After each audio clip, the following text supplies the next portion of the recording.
우리 조국 대한민국의 자유민주 체제를 지키기 위함에 있어서 노심초사하고 계시는 여러분, 그리고 특별히 해외에서 이 방송을 시청하시는 동포 여러분, 조금 전에 사회자가 사법고시 합격한 자들이 나라를 망치고 법조계에 물을 흐리게 하고 있다, 이렇게 지탄하셨는데, 박찬종은 아니라고 이름을 빼주셨지만은 저도 그 원조적 책임을 깊이 통감하면서 이 어렵고 힘든 세월을 지금 살아가고 있습니다.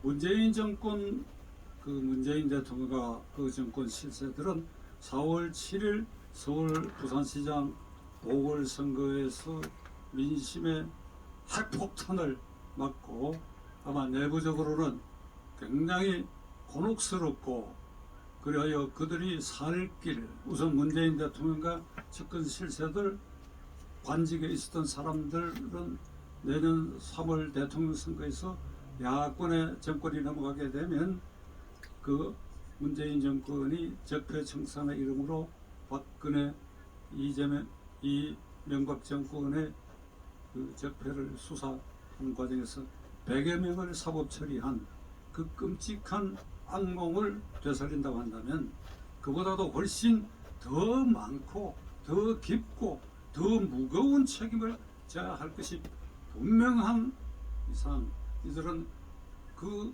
한망에서 벗어나야 되겠다. 살아남아야 되겠다.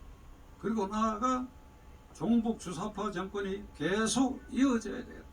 이 두 가지 주제를 두고 그들은 지금 개헌을 아주 착실히 준비하고 있고, 여러 가지 공작적 차원에서 야당에 대해서도 공작을 펴고 있는 것으로 지금 확인되고 있습니다. 박병석 국회의장이 이틀 전에 6월 초에 여야가 원내대표단을 구성을 완료하고 나면 국회의장이 중심이 된 개헌 논의를 정식으로 하겠다, 심포지움 토론회를 하겠다, 개헌은 빠를수록 좋다, 이렇게 선언을 했고, 그 박병석 국회의장은 4월 7일 보궐선거 끝나고 이틀 뒤인 4월 9일에도 똑같은 말을 했습니다. 그래서 6월 초에 아마 이런 작업을 시작할 것 같은데, 그동안에 정세균 씨나 이낙연 씨도 개헌은 조속히 할수록 좋다. 그래서 여권 내 핵심보 실세들이 이 개헌 공작에 대한 상당한 프레임을 만들어 가지고 진행하고 있지 않나, 저희들은 그렇게 확인하고 있습니다. 그럼 어떤 개헌을 하려고 하느냐, 개헌 내용이 뭐냐, 그것은 대통령은 국민이 직접 뽑지만은 그 대통령에게는 외교 안보 권력만 주고 청와대만 지키는, 깨놓고 말씀드리면 허수아비 대통령을 하나 세우는데 그것은 국민이 투표로 직접 뽑도록 해야 된다. 그래서 실질적인 행정부 권력은 국회에서 뽑는 국무총리가 갖는다. 그러니까 이런 모델이 오스트리아가 현재 시행하고 있는데, 이걸 이원 집정제라고 그럽니다. 실질로 내각제지만은 허수아비 대통령을 일단 국민이 뽑는 형식을 취하기 때문에 이걸 이원 집정제라고 그러는데, 이들이 모색하는 것도 오스트리아형이니까 용어에 있어서 내각제나 이원 집정제나 같은 말이라고 여러분들이 이해해 주시면 좋겠습니다. 그러면 왜 이런 개헌을 하려고 하느냐, 대통령 허수아비 대통령은 직접 뽑고 모든 행정부 권력은 실질적으로 국회에서 뽑는 국무총리에게 왜 맡기려고 하느냐, 말씀드린 것처럼 내년 3월 9일 대통령 선거에서 지금 집권 세력이 마땅한 후보도 없고 자칫 야권으로 정권이 넘어갈 가능성과 위험이 4.7 보궐선거 이후에 굉장히 커졌다.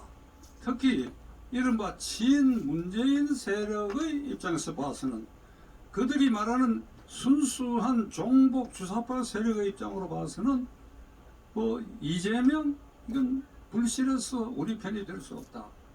그러니까 마땅한 후보가 없다. 그리고 내년 선거는 굉장히 야구로 넘어갈 가능성이 높고, 그렇게 되면 우리는 이제 다 죽게 된다. 이런 절박감에서 이 개헌을 도모하고 있습니다. 그러면 가능성이 있느냐 하는 겁니다. 가능성은 국회에서 3분의 2 이석의 의결이 있고 그리고 국민투표에서 이게 통과돼야 되는데 현재 여당은 180석을 확보하고 있고 그리고 그 주변 친여 세력까지 합하면 약 190여 석을 확보하고 있습니다. 제1야당은 무소속 홍준표 의원 등을 포함해갖고 약 106석이 제1야당이 점유하고 있다고 한다면 야당에서 한 7, 8석만 이 개헌안에 동조하게 되면 200석이 확보되고 국회에서 개헌안 통과는 가능하다. 그들은 이런 판단을 하고 이를테면 김종인 씨가 비상대책위원장을 그만둔 다음 날부터 자기가 몸담았던 제1야당에 대해서 침을 뱉고 행포를 부리는 것도 이 제1야당을 무력화시켰어.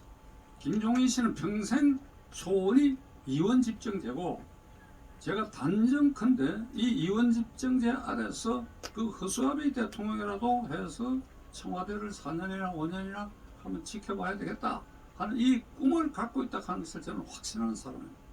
그러니까 이 김종인 요소가 야당 일부를 흔들릴 가능성도 있다. 이래서 집권 세력은 이 200석 확보가 무난하다고 지금 보고 있는 것입니다. 자, 그러면 개정 절차는 어떻게 되어 있느냐? 국회에서 제적 과반수의 찬성으로 발의할 수 있으니까 민주당이 단독으로 150석만 찬성하면 발의할 수 있으니까 일단 발의를 하면 대통령이 20일 이상 공고를 하고 그 이후 60일 안에 국회가 의결을 하고 국회가 거기에서 3분의 2로 통과되고 나면 다시 30일 안에 국민투표에 붙이게 돼. 그러니까 여러분들이 들으시기에 20일, 60일, 30일 복잡한데 간단히 얘기를 하면 이 집권 세력이 의도한 대로 야당 일부가 가서 해서 국회에서 이게 통과되게 되면 한 2달 만에 국민투표까지 끝낼 수가 있습니다. 물론 국민투표에서 저지당할 가능성이 높은데 일단 2개월 안이니까 그러니까 박병석 국회의장이 계산하는 대로 하면 6월 초에 발의해서 일이 순조롭게 되면 8월 말 안으로 늦어도 9월 중으로는 이 개헌이 통과되고 그리고 내년 3월 9일에 대통령은 그 개정된 허수아비 대통령을 뽑게 되고 그리고 다시 국회에서 국무총리를 뽑아서 실질적인 내각제로 운영하겠다.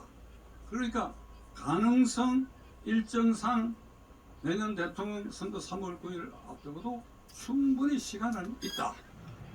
명분은 대통령 권력이 비대하니까 이걸 권력을 분산해야 되겠다.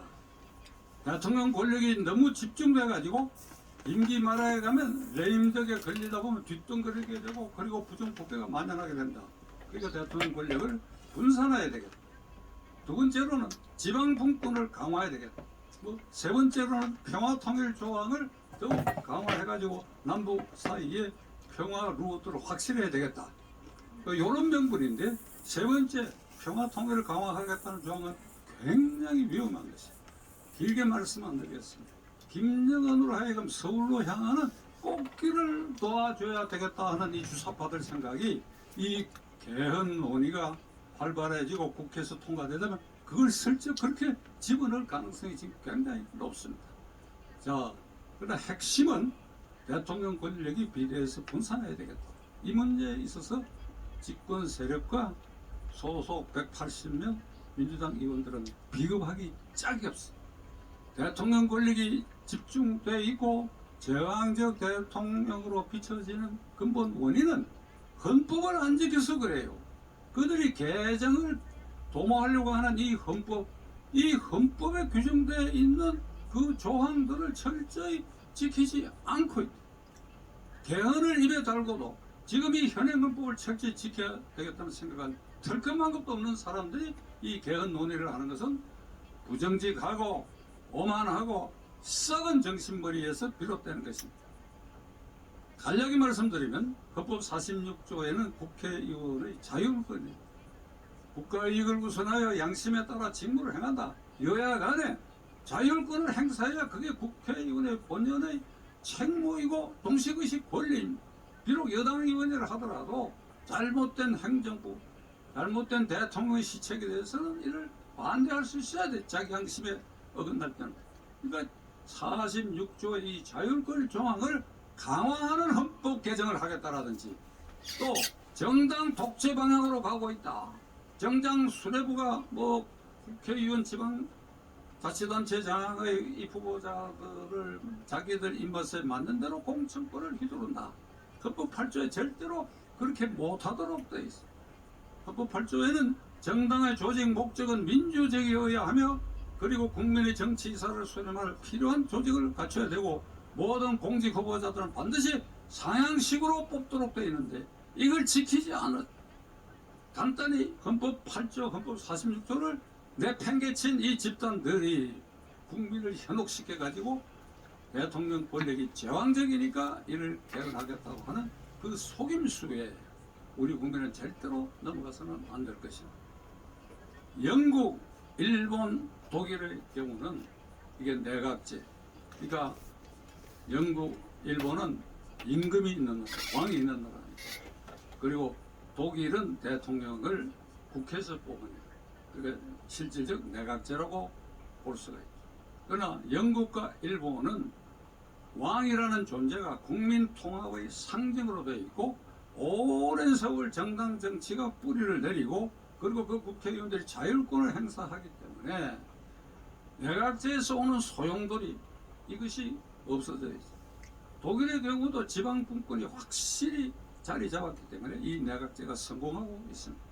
우리나라 경우는 4.19 혁명 이후에 제2공화국 장면 총리 시대, 그게 아주 전형적인 내각제 시대였는데 8개월 만에 군사 정변 5.16 정변을 맞고 말았어요. 그 8개월 동안에 어떤 일이 벌어졌느냐? 5차례의 개각이 있었어요. 8개월 동안에 5차례 개각이니까 한 달 40일 만에 한 번씩 개각했어요. 많게는 대여섯 부처, 서너 부처 보통 이렇게 개각했는데, 장면 총리가 남긴 기록에 의하면 이런 말이 담겨 있습니다. 총리실에 국회의원들이 시도 때도 없이 찾아와서 저를 장관시켜 달라고. 그러니까 내각제에서는 국회의원이 장관을 전부 겸직하겠다니, 저를 장관시켜 주십시오. 그리고 지금 장관하고 있는 누구는 이건 나쁜 놈들이고 돈 먹고 부정행위를 하는 놈들입니다. 이놈들 쫓아내고 저를 시켜달라고. 여기에 시달렸. 그러니까 무슨 장기 정책을 편달하든지 데모와 소요가 일어났을 때 이걸 분석해 어떤 대응을 한다든지 하는 그런 결의를 잃어버리고 결국 5.16 군사정변의 명분을 주고 말았다. 이게 우리의 현실입니다. 만일 이들이 기도하는 내각제가 된다면 그 내부에서 이런 엄청난 국회의원과 정파 간의 소용도가 일어날 것이고, 그것은 국론 분열로 결국 이어지고 말 것이다. 자, 결론을 내리겠습니다. 이런 개헌 논의 자체를 박살을 내야 돼. 박살을 내. 그 말을 꺼내는 사람 입을 아주 봉해버려. 이게 야당 일부도 국회의원 가운데 찬성하는 사람들이 분명히 꽤 있고, 현역 의원은 아니지만 장외에 있는 야당의 실력자를 지낸 사람들, 이 사람들이 이 이원 집정부를 이 정권과 결탁할 가능성이 굉장히 많습니다. 그러니까 이게 시작 단계에서 이걸 봉쇄를 해야 되는데, 첫째로 지금 106명의 제1야당 국회의원들에게, 자, 어떻습니까 여러분, 우리가 요구를 해야 돼요. 당신들 말이야, 이러한 개헌에는 절대 찬성하지 않겠다. 이 사람들이 전부 찬성하지 않으면 개헌안 자체가 국회를 통과할 수 없습니다. 그러니까 제1목표, 야당 국회의원들 단 한 사람도 이탈자가 없이 이 개헌에 동조하면 안 된다. 동조하는 자는 주사파 정권을 연장하는데 문재인 정권의 적폐청사를 가로막는 대여부도 죄인이다. 우리가 국민의 힘으로, 요구로 이걸 막아야 돼. 만일 이 구멍이 뚫렸다 하더라도 우리는 다시 계속해서 이들을 지켜보고, 광화문이 막혀있다 하더라도 4월 7일 선거 과정 이상의 우리의 노력으로 이걸 분쇄해야 할 것입니다. 만일 이런 일이 벌어진다고 하면 저부터도 광화문 강당에 나서가지고 잡혀갈 각오를 하고 이를 저지하는데 앞장설 생각입니다. 감사합니다.